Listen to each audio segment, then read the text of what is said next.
In today's news, multi-agency raid nets arrests after speedboat chase near VG. Smith-Wheatley vow united effort to restore global standing. Premier calls for urgent integration to resist global pressures. Minister says positive updates on ASPS coming in the next few weeks. We have the details of this and much more when 284 News returns.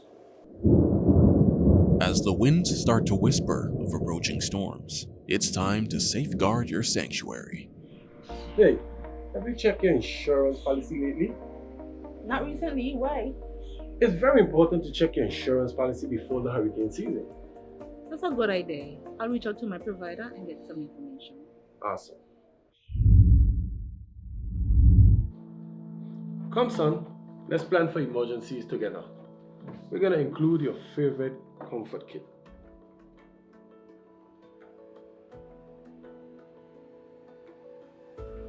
Thanks, Dad. That makes me feel safer. We're packing extra medications and extra batteries for your hearing aid. And by the way, don't forget my glasses. Okay, Pops. Alright, let me see.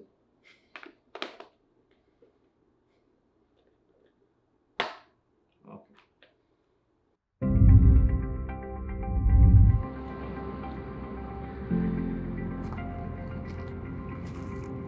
Going on, dog? What you say, you good? You got truck? How you Well, doing? I hear trimming some of the branches to make sure they don't cause a frig when the storm come. Fair point. I gotta go clean out the gutter them down by me, so nothing don't build up. You know how that could go sometimes. Makes sense. That sounds good. We gotta be prepared. Facts. Sometimes we get off track, but that's okay. Yeah. Thanks for chilling with the dog today, you know. Man, anytime, you know I got you. Yeah, but the place so damn hot now.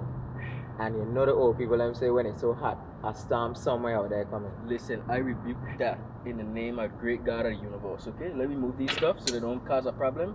Alright, me want my neighbor window get knocked out and Facts. child, son. Remember, we're in this together.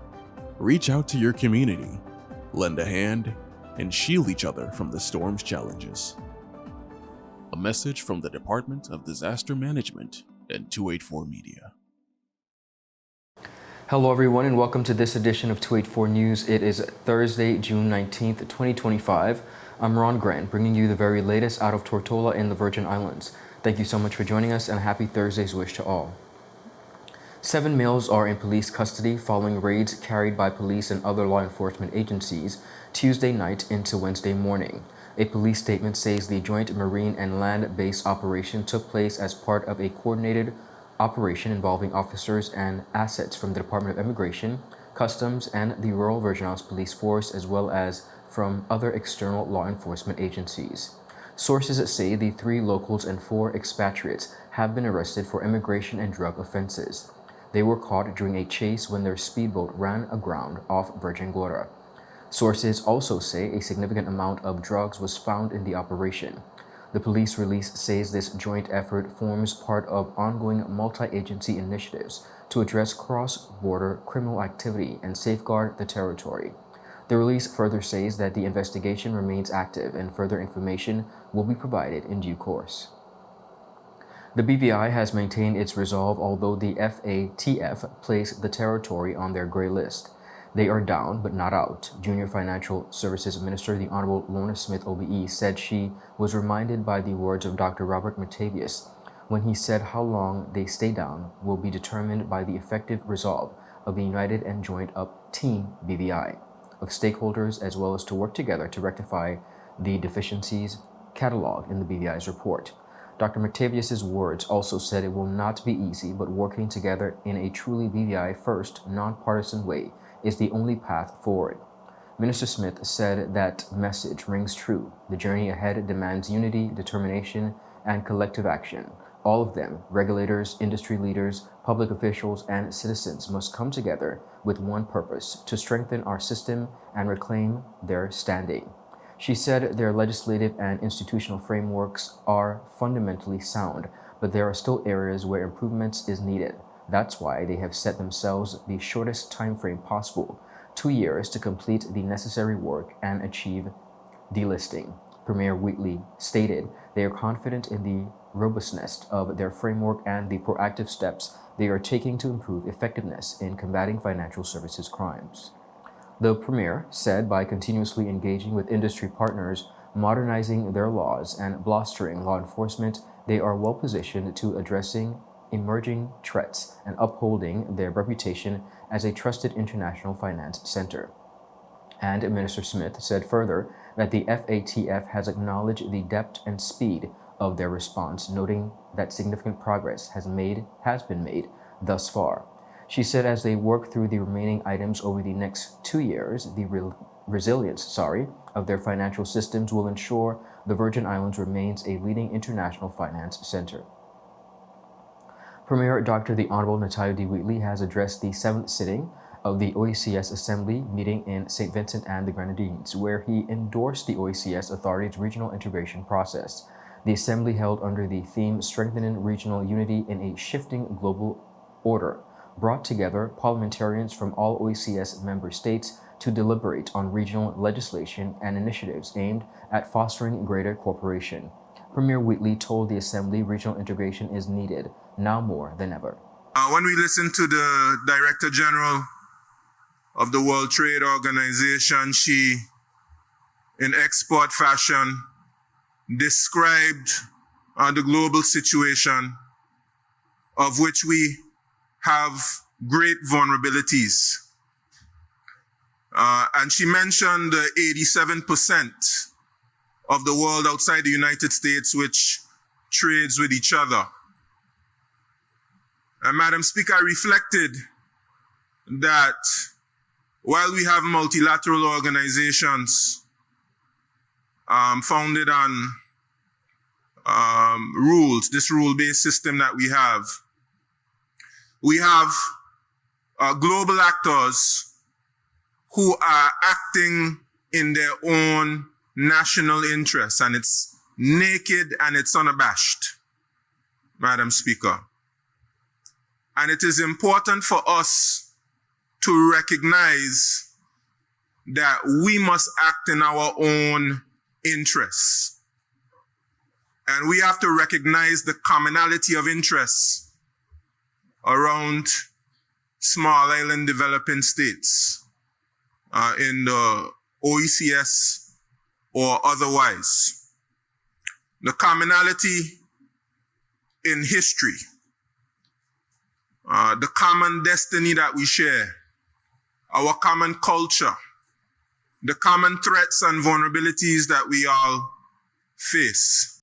The Premier said further they must recognize the urgency of unity they now seek, else they would remain being trampled upon by the bigger powers. Madam Speaker, we will adopt principles of the bills which have been put forward in the Virgin Islands because they're good. And we have on a bilateral basis engaged different countries, the Dominican Republic, St. Martin, and others, to have enhanced trade relationships.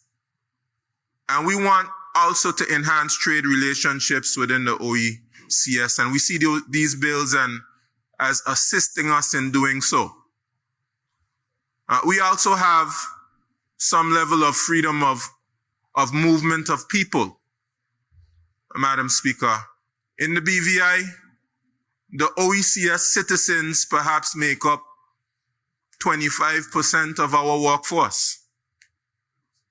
In fact, St. Vincent and the Grenadines, probably well over 10% of our workforce comes from St. Vincent and the Grenadines. If we add CARICOM plus the Dominican Republic, that's perhaps over half of our workforce, over 50% of our workforce from CARICOM countries plus the Dominican Republic. And the Virgin Islands workforce is perhaps only about 30 to 25%. So we have a unique situation, and of course, we won't be able to adopt wholesale every aspect of these bills. We will have to curtail these bills in a way to serve our own national interests. And what I can say, Madam Speaker, is with the OECS, we should not make the mistake that others have made in the European Union and others. Yes, we must abide by principles, but we also must prioritize practicality. Up next, VIPCA urges reciprocity after BVI fees HOKES, but BRYAN defends open access, and 115 now naturalized as British OT citizens. These and much more coming right up.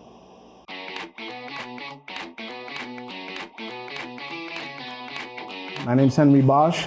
I work for PPG. I'm here to explain to you the use of the Deltron NXT paint line and Enviro-based high performance, one being solvent-borne and the next being waterborne. The difference is that one is totally manufactured with rosins and thinners and all the good stuff that solvents bring versus our new technology, which is waterborne, which is 100% latex. What we're gonna do is that we reduce the solvent-borne with a DT885, which is a mid-temp reducer, and the waterborne uses T494, which is a waterborne reducer.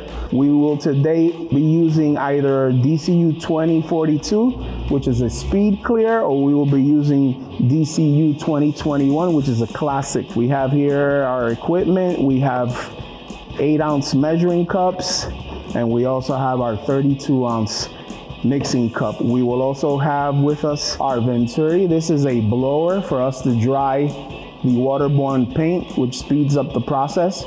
The good thing about waterborne paint is that as soon as it evaporates, you're good to go. So now Gilligan will dilute the waterborne paint with the waterborne reducer. We made 8 ounces, that would be 1.6 ounce. It always has to be properly mixed until we get an even mixture within the paint mixing cup. So when we spray, we don't see uneven coats of color. So right now we're filling our paint gun with 8 ounces of diluted paint. We're gonna see how far 8 ounces will take us. Waterborne paint seems to look blotchy on your first coat. Don't pay no mind to that. Don't try to achieve full coverage on your first spray. Excellent. Let it dry. So the process in waterborne is 2 even coats, and then we have what we call a dust coat. Well, now we're gonna have Mr. Brown apply the first coat of clear on his waterborne panel. We'll let it flash off, and then he'll come back and coat it with his second coat to finish it off. As you had seen in the previous shots, we had a little blotchiness, and you'll see some patches. That's all due on purpose to sandpaper to prove that with Enviro-based high performance, all technicians, the body work has to end at 800 grit or plus. Well, Enviro-based is like, we're trying to shift everyone into that slowly but surely. The entire west coast of the United States and all of Canada has already been on waterborne for the past 10 years. And now soon it'll be the eastern seaboard, which covers the Caribbean. So when that happens, we'll all be affected. So it's best to start now, start trying and applying waterborne, because eventually everyone will be on it. And referring to technicians, it's less harmful because it doesn't have all the toxic chemicals that solvent-borne paints do. Welcome back, everyone. Positive updates are expected in the coming weeks about the Arthur-Scaliff Primary School, popularly known as ASPS. Word on this from Education Minister, the Honorable Sharibi De Castro. During the Virgin Islands Voice program last week, Minister De Castro stated that in partnership with Unite BVI, they are actively working to finalize the design for the new school. The minister said they have been engaging with architects to ensure the design addresses past challenges like flooding and other infrastructural issues. I want to assure the public once again that the ministry alongside Unite BVI, we're working really hard to move the process forward. I would have previously explained that the process would have been in the design phase, and we have been having engagement with Unite BVI, with the architects regarding the design concept. And we hope to reach the end of the design phase where we can subsequently put forward the design to the public and then of course move on towards construction. So the good news is that we have been having the discussions around the design. We are seeking to finalize that design concept to move the process forward. And I'm hopeful that in the coming weeks, we'll be able to go into the summer with some good news regarding the progress of that project. What I will say to you is we are ensuring that the project speaks to the reality of what it means to reimagine education. There would have been a lot of challenges with the structure, previous structure, and we would have had other challenges with other school buildings. And so we've been very meticulous in ensuring that the design mitigates the challenges with the area in terms of flooding and additional challenges, but also that it is fit for purpose and that it speaks to the evolution and the future proofing of the education system regarding infrastructure. So in all of those words, I want to assure you that we intend to move the process forward this year to ensure that the Altes Gatliff Primary School is rebuilt. Despite the pressure from the charter industry, U.S. Virgin Islands Governor Albert Bryan Jr. defended the BVI government's actions as reasonable and economically necessary. The governor said he would not impose reciprocal fees. Governor Bryan told WTJX in St. Croix they met with the BVI on several occasions and they negotiated what they think was fair. The USVI governor said it's only fair the BVI gets paid for people to come into their waters. Bryan also expressed sympathy for the BVI's economic pressures, noting the British territory lacks federal support structures like the Federal Emergency Management Agency, unemployment, insurance, and other U.S.-backed aid mechanisms. He said the BVI needs to make its economy work. Kenon Jones of VIPCA Executive Director told WTJX in response to the governor's stance that the association was disappointed that the government is not standing up for the local charter industry. He said at the end of the day, it's going to mean lost jobs, lost income, and will hurt the overall economy locally. Jones said the USVI has already lost 3 charter companies to the BVI, including Beyond Yacht Charters. Colin Steen, Beyond Yacht Charters CEO, said he is relocating his fleet of 21 vessels to Virgin Gorda because it would not be economically feasible to maintain his operations out of Yacht Haven Grand on St. Thomas, like he has been for the past 5 years, now that the BVI government has implemented its new fee structure. Steen said he would still be permitted to operate charters in the U.S. Virgin Islands waters on a limited basis as a BVI home-based operator. He said, however, that 99% of his clients requested charters in BVI waters, attributing the demand for the destination to aggressively market. Up next, workshops mark International Museum Day, boost heritage tourism efforts, and strikes, shutdowns, raise fears of regional war and wider fallout. We'll be taking a look at these stories coming right up.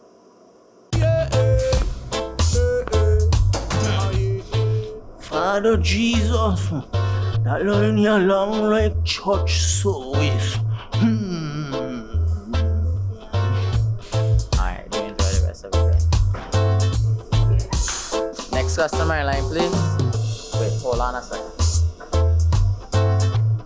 Yes, Sonny boy, come, yes, Good son. morning. Good morning, Sonny boy. Hold on there. You must have cut fun to people. It's okay, I'll take care of it. What? No man forget you. How may I assist you?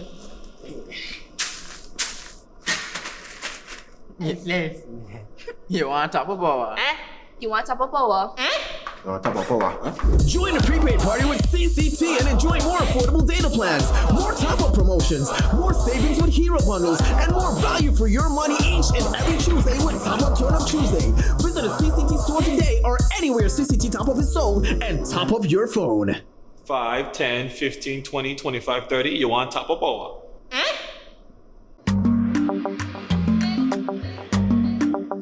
Yo, everything good, Dad? Aye. This thing got me one way, Daddy. What do you mean? Ever since I hook up with this thing, can't eat, I can't sleep. This is the first thing I touch when I reach home. What do you really? Hey, this ain't like you, know. Dad, this thing got me staying home, keeping out of trouble me. Wow. What your name is? Shit. I talking about my CCT life. Don't worry about missing your favorite series, sports, news, and local programming. Come to CCT today and sign up for CCT Live to access over 80 channels. CCT Live. Bring it home. 1 month free trial turn into 5. 5 months turn into, well, you know I huff. I watching ball. I been watching football. Dad, Nickelodeon, Paw Patrol. I am hooked. Hook, I tell you. Welcome back, everyone, and thank you so much for sticking with us. 115 persons are now British Overseas Territory citizens following 2 ceremonies held at Government House on June 16th and 17th, 2025. During the ceremonies, the newly naturalized individuals heard congratulatory remarks from His Excellency the Governor, Mr. Daniel Pruce, Acting Premier, the Honorable Julian Fraser R.A., and Registrar General Mrs. Tasha Oflaharty Maduru. Governor Pruce reminded the celebrants that naturalization is an enriching process from which the Virgin Islands gains during his remarks. He expressed that the intermingling of cultures and ways of thinking brings benefits that will reach the entire community. Governor Pruce also said, and I quote, "The shared values in our community include respect and concern for others who are less fortunate, or simply those who are considered to be different. Perhaps when you first came here, you felt different yourself, but as the Bible reminds us, you shall love the stranger, for you were once strangers in the land." Acting Premier, the Honorable Julian Fraser, welcomed the individuals to the Virgin Islands family. He shared that he was overjoyed to see individuals who have contributed to the success of the Virgin Islands reach this pivotal milestone in their lives. Meanwhile, Registrar General Mrs. Tasha Oflaharty Maduru said, and I quote, "As you take on the honor of becoming British Overseas Territory citizens, you are now entrusted with the responsibility to uphold and respect the rule of law, to contribute to peace, order, and good governance, and our society, and to act with integrity in all that you do." Mrs. Oflaharty Maduru also added, and I quote, "Our community thrives when its citizens takes seriously their duty to obey the law, to uphold themselves accountable, and to treat others with fairness and dignity. It also is a reminder that citizenship comes with the privilege of participation, having a voice in the future of your community, and the responsibility to heal and protect and preserve the very things that make these islands special: our culture, our sense of community, our peaceful way of life, and the legacy we will leave for the next generations." During a recent episode of Virgin Islands Voice, the Honorable Luce Hodge-Smith, the Junior Minister for Culture and Tourism, spotlighted the Virgin Islands observance of International Museum Day, underscoring the ministry's commitment to developing local museums as a vital cultural and tourism asset. Now, as part of the celebration, the ministry held a week of workshops aimed at enhancing museum management, defining mission statements, creating collection policies, and developing disaster preparedness plans. The workshops, which involved local institutions such as the Faulkner House, Government House, the Maritime Museum, and the HM Prison Museum, focused on providing museum staff with the tools and knowledge needed to preserve history while improving their roles in the territory's tourism sector. Honorable Hodge-Smith reflected on the significance of these workshops, emphasizing that museums are not just repositories of history, but also integral to the Virgin Islands' broader tourism offering. In addition to the workshops, the Junior Minister highlighted ongoing efforts to further develop museums in these Virgin Islands. The Ministry of Tourism, Culture and Sustainable Development, in terms of the cultural aspect of the ministry, is very, very busy. They just recently, ministry through the Department of Culture, recently concluded or is about to conclude the celebration or the observation of International Museum Day. International Museum Day is an International Council of Museums, ICOM, brainchild, and they've been observed over many, many years. And it's normally May 18th is the day, but of course you can do a week of activities, and the Department of Culture, under the theme, "The Future of Museums is Rapidly Changing Communities," observed that Museum Day 2025 with a week of activities of workshops. And those workshops actually started on May 19th, and they are continuing on to June 13th. So it's still a little relevant in terms of what's happening. So the workshops that they had included the importance of mission statements to marketing museums in the Virgin Islands, HM Prison Museum Workshop, Writing Mission Statements for Museum, HLV Stout Studies Institute and HL Stout Community College, the Virgin Islands Maritime Heritage Exhibition Workshop, again, writing mission statements, developing a collection policy, and through the Theodore Faulkner House Museum Workshop, developing a collection policy again and caring for the artifacts. And then in June 2nd, they had, which is through the Old Government House Museum, because we do have 4 museums in the territory. Now we used to have 5 or 6, but we now have 4. And those are, as I mentioned, the Faulkner House Museum, the Old Government House Museum, the HLSCC or the Maritime Museum, and the Old Prison, HM Prison Museum. So they had a series of workshops, and the workshops are going to conclude on the 13th. And this was between the 2nd and the 3rd. The museum looked at to guide museums and heritage organizations in creating and updating disaster plans tailored to protecting their collections. It's worth it to mention these things because museums, of course, are not just for us to deposit historical artifacts and give a little bit of history about our territory through the museums, but it's also part of our tourism product where our visitors can come and learn a bit more about ourselves, about us as Virgin Islanders, or learn about our history, learn about our heritage. So museums, of course, are a very important part of our tourism product. The initiative aims to strengthen museums' operations and showcase our rich heritage to the visitors and locals alike. The escalating conflict between Iran and Israel has triggered international concern as both nations traded a series of military strikes, igniting fears of broader instability across the Middle East, with Israel launching coordinated attacks on key nuclear sites and Iran retaliating with missile strikes and cyber disruption.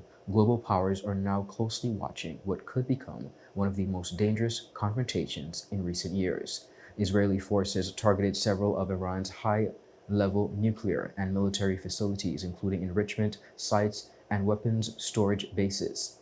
According to international media reports, these strikes were preempted by sabotage operations within Iran, disabling its air defense systems and leaving the country exposed. In response, Iran launched missile and drone attacks on major Israeli cities, including Tavadi and Basharbi, causing damage to critical infrastructure and injuring hundreds. One of the more alarming developments came with Iran's strike on a hospital in Basharbi, which left over 240 people injured. Israeli officials have since made bold declarations, with Defense Minister Israeli Katz stating that Iran's supreme leader, Ayatollah Khamenei, is now a potential military target. Amid growing tension, Iran has imposed a near-total internet shutdown, reportedly reducing online connectivity by 97%. The blackout is believed to be a move to suppress domestic unrest and limit the flow of information, as economic hardships deepens and fears of war grow inside the country. Supreme Leader Khamenei has publicly dismissed calls for surrender, warning the United States not to intervene. U.S. involvement remains uncertain, though intelligence reports suggest that Iran has prepared plans to target American troops stationed in Iraq should the situation escalate further. With casualties rising and both governments showing no signs of retreat, international organizations, along with including the United Nations and European Union, have called for de-escalation. Still, the path forward remains unclear. Now, while the British Virgin Islands may be thousands of miles away from the epicenter of this conflict, the global ripple effects from energy prices to geopolitical shifts could be felt far beyond the battlefield. Residents and leaders alike are urged to stay informed as this crisis unfolds and international stakeholders weigh their next moves. That is it for today's news roundup. Be sure to follow us for your daily news updates at tweet4media.com. Like us on Facebook at tweet4media and tweet4BVI on Instagram and X, formerly Twitter. I'm Ron Grant. I'll see you again tomorrow. Have a safe and enjoyable evening. Happy Thursday. Goodbye.